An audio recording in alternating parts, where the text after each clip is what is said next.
السلام عليكم مشاهدي ومتابعي قناة الشرقي الأوفياء، نتمنى تكونوا في أفضل الأحوال داخل أو خارج أرض الوطن. مرحبا بكم.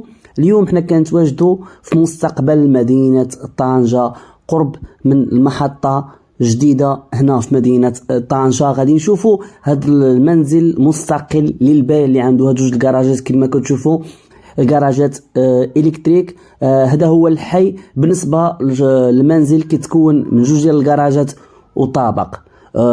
الارض المساحه ديالها 100 متر وكيعطيو فيها R+2، يعني اللي غادي يشري هذه الدار عنده امكانيه انه يبني طابق ثاني. بالنسبه للارض فهي محفظه، البني ما محفظش.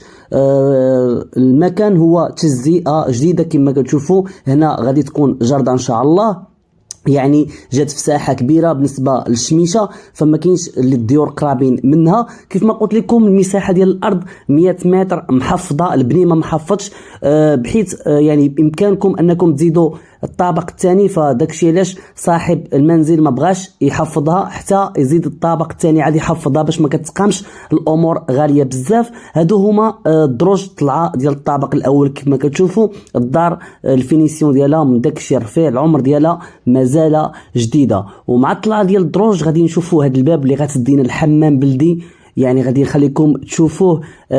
هذا هو الباب ديالو. بامكانكم انكم تحدوا الحراره ديال هذا الحمام هذا.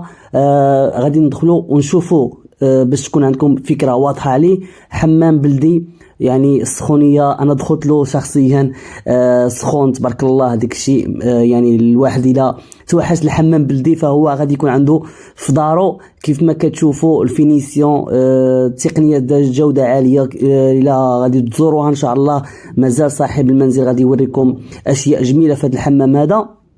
ودابا غادي نطلعوا ونشوفوا الطابق الاول اللي كيتكون من ثلاثه ديال الغرف، عفوا.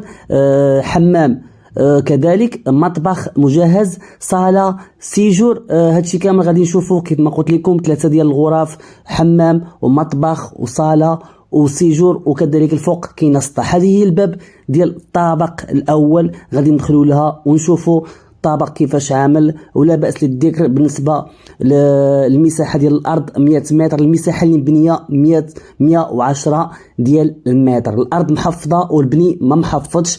هذه هي صاله مونجي عزيزي المشاهد. كاينه الغرف 3 وكاينه الصاله بطبيعه الحال هي اللي غادي نبداو بها. وبالنسبه للاطلاله والخضره اللي كتبان لكم بحكم ان الحي مازال جديد. بالنسبه للمرافق فكاينه السوبر ماركت قريب من هنايا، كاينه المحطه جديدة. فهاد الحي هو مستقبل مدينة طنجة.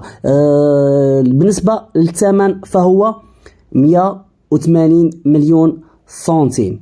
ثمن منزل المساحة ديالو 100 متر، المساحة اللي مبنية 110 المتر. إلا كنتي عزيزي المشاهد أول مرة كتشاهدنا فما لك إلا تعمل الاشتراك وتفعل الجرس باش تعيش معنا رحلة البحث على مختلف العقارات هنا في مدينة طنجة والنواحي.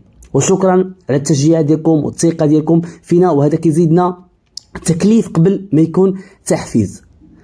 كيف ما كتشوفوا البلافون فالمنزل معدل، يعني حتى من الكاميرات كاينه كاميرات المراقبه هنايا في المنزل هذا.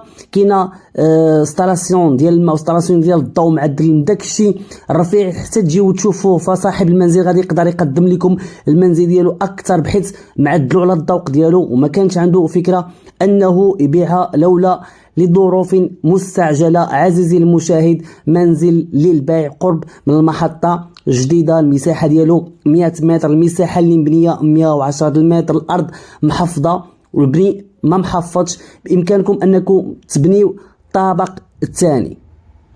فانتم كنسراو في الغرف بثلاثه، المساحه ديالهم كبيره، عندهم البلاكارات، يعني شقه او منزل عفوا معدل بعنايه. كيف ما قلت لكم فصاحب المنزل ما كانش عنده فكره انه يبيع هذه الدار لولا لظروف خاصه. هذا المطبخ عزيزي المشاهد كما كتشوفوا، بلاكارات الفوق بلاكارات لتحت لاوت، يعني كل شيء معدل من داك الشيء الرفيع. كيف ما قلت لكم الثمن فهو 180 مليون سنتيم. فهانت عزيزي المشاهد الا كنتي كتقلب على منزل مستقل. كنقدم لكم هذا المنزل هذا اللي كيتكون من جوج ديال الكراجات، والطابق الاول المساحه ديال الارض 100 متر ومحفظه، المساحه اللي مبنيه 110 د المتر. بامكانكم انكم تزيدوا الطابق الثاني وتعملوا الفصاله اللي بغيتوا، وعاد تقدروا ديك الساعات تحفظوها. فداكشي علاش صاحب المنزل ما بغاش يحفظها، قال حتى نبني طابق ثاني، لكن لظروف خاصه جعلته انه يفكر يبيعها. داكشي علاش كنعرضها لكم للقناه. وشكرا على صديق القناه اللي ثق فينا وجابنا باش نصور له هذا المنزل هذا. نتمنى نكون توفقت في شرح المحتوى صوتا وصوره. ولا عندكم اسئله او بغيتوا تزوروها او شي استفسار او عروض كذلك بغيتوا تعرضوا من القناه، تواصلوا معنا على الرقم اللي كيبان لكم في اسفل الفيديو. الى اللقاء ونتلاقاو في فيديو جديد.